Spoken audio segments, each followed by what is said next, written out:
Back to our channel మా ఇంటి రుచులు. నేను మీ స్మార్ట్ విజయ. ఈరోజు నేను చాలా సింపుల్గా తక్కువ ఆయిల్తో చికెన్ ఫ్రై ఎలా చేసుకోవాలో చూపిస్తానండి. చికెన్ ఫ్రైకి కావాల్సిన పదార్థాలు, తయారీ విధానం ఎలాగో చూపించేస్తాను, చూసేయండి ఫ్రెండ్స్. ముందుగా చికెన్ అయితే తీసుకున్నానండి.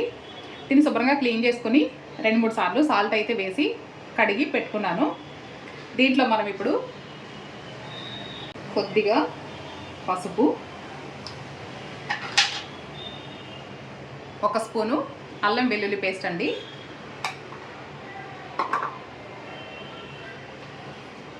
రుచికి సరిపడా ఉప్పు,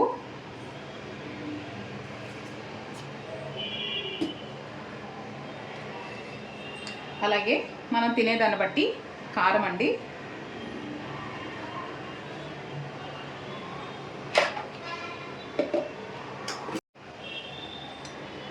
½ టీ స్పూన్ చికెన్ మసాలా,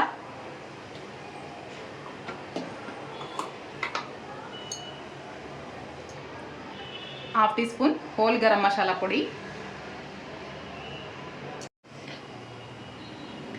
కొంచెం పుల్లగా ఉన్న పెరుగండి, 1 కప్పు పెరుగు,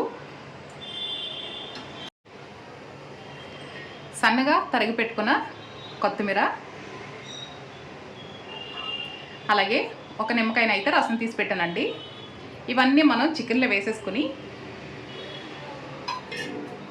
బాగా కలుపుకోవాలండి. ఈ మసాలా మొత్తం ముక్కలంతటికి పట్టాలి.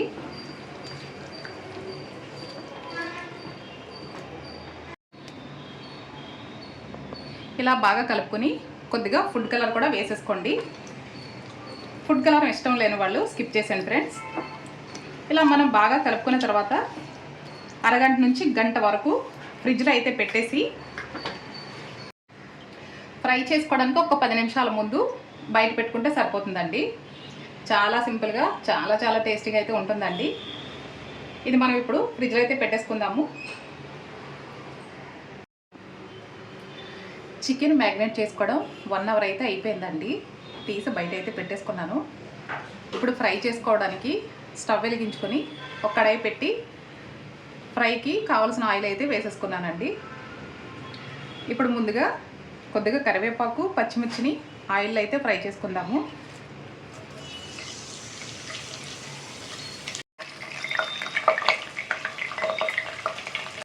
చూసారు కదా ఫ్రెండ్స్, చికెన్ మొత్తం ఇలా వేసేసుకున్న తర్వాత ఒక 10 నిమిషాలు మీడియం ఫ్లేమ్లో పెట్టి ఉడికించుకుందాము.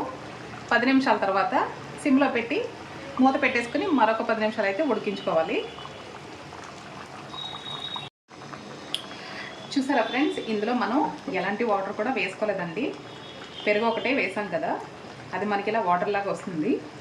దీంతో మనకి బాగా ఉడికి తర్వాత ఫ్రై అయిపోతుందండి. ఇప్పుడు గ్రేవీలా కనిపించింది. మనకి ఫ్రై అయ్యే కొద్ది ప్రతి పీస్కి ఆ గ్రేవీ అనేది పడుతుంది.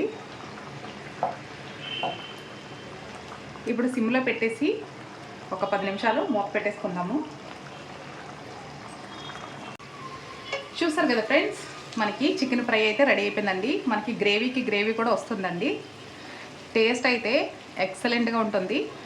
మనకి వైట్ రైస్లోకైనా బిర్యానీలోకైనా చాలా బాగుంటుందండి. ఈ రెసిపీ మీరు కూడా తప్పకుండా ట్రై చేయండి.